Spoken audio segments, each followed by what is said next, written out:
Hello வணக்கம். இது உங்கள் சிவி ஜோன். சொல்லணும் எப்படி இருக்கீங்க? இப்போ பார்த்தீங்கன்னா நைட்டு செம்ம சண்டை. ஸோ சோஷியல் மீடியா வந்துட்டு சண்டைன்னு சொல்லியிருந்தாங்களே, அது இப்போ தான் வந்துட்டு ஆரம்பிக்குது.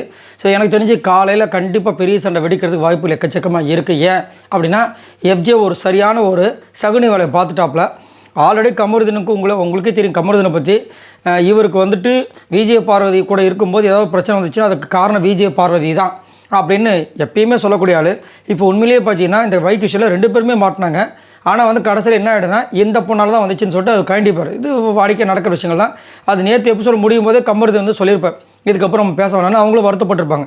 இன்றைக்கி அதுக்கு ஒரு ஃபுல் ஸ்டாப் வச்ச மாதிரி ஒரு பெரிய சம்பவம். இதுக்கு முன்னாடி பார்த்தீங்கன்னா பார்வதி இல்லாத நேரங்களே வந்துட்டு பார்வை பற்றி நிறைய விஷயங்கள் வந்து பேசியிருப்பாங்க. அந்த வீடியோ ஆல்ரெடி போஸ்ட் பண்ணியிருப்பேன். இப்போ என்னென்னா, எஃப்ஜே வந்து கொளுத்தி போடுறாரு, இவளை நம்பாத, இவள் உன்னை வச்சு கேம் ஆடுறா அப்படின்ற மாதிரி சொல்லிட்டார்.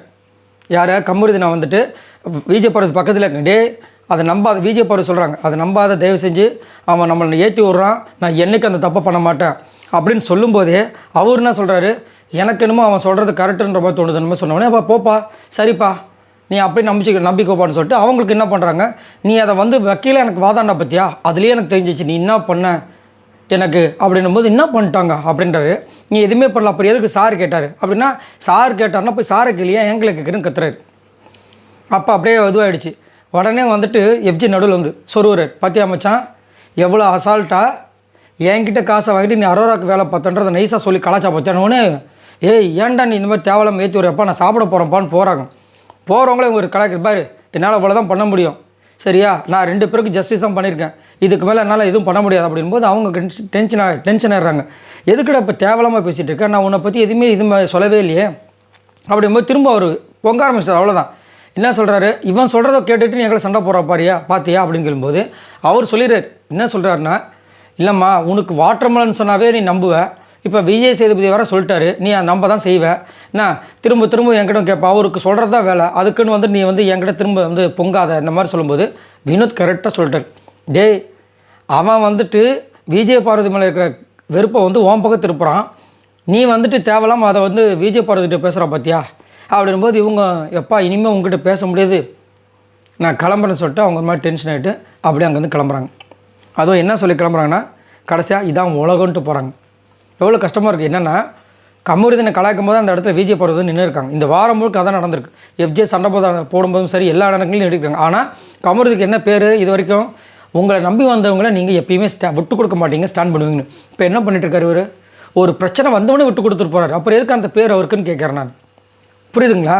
ஏன்னா கமருதீன் மேலே எனக்குமே வந்து முதல்ல வந்து நிறைய பிடிக்காது, இதுதான் உண்மை. ஆனால் நடுவில் வந்து ஒரு மாற்றம் கொடுத்தார். அரோரா கலந்து வெளியே வந்து நல்லா வெளியே தெரிய ஆரம்பித்தார்.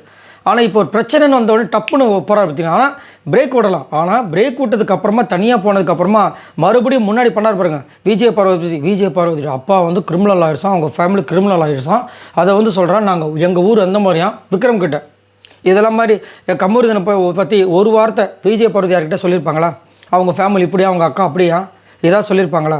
இதுதான் கமருதீனுக்கு விஜய் பார்வதிக்கு உள்ள வித்தியாசம். இப்போ புரிஞ்சுது பார்த்தீங்களா? அவர் ஏற்றி விட்றாருன்னா அவர் யார், அவர்கிட்ட நீங்கள் சண்டை போட்டிருக்கீங்களா, அவர்கிட்டயே வந்து கமருதீன் என்ன சொல்கிறாரு, நீ வந்து அந்த மேரேஜ் மேட்டரை வந்து ஜாலியாக தானே பேசணுச்சு, அதை போய் கேஸ் போட்டல அப்படின்னு அமித்தை வச்சுட்டு சொல்கிறாரு. அமித் ஏற்கனவே இந்த விஷயங்கள் பிடிக்காது, அப்போ அவர் காண்டாக மாட்டாரான். இதெல்லாம் தேவையில்லாதது. ஸோ அவ்வளோதான், முடிஞ்சு போச்சு. அவங்களும் வந்து மனம் உடஞ்சி போயிட்டாங்க. இதுக்கப்புறம் அப்படியே போனவங்க அப்படியே கம்முன்னு போயிடணுன்றது என்னோடய கருத்து. பார்க்கலாம் எந்த நடக்குதுன்னு. இதுக்கப்புறமும் கண்டிப்பாக பிரச்சனை வரும்னு நினைக்கிறேன்.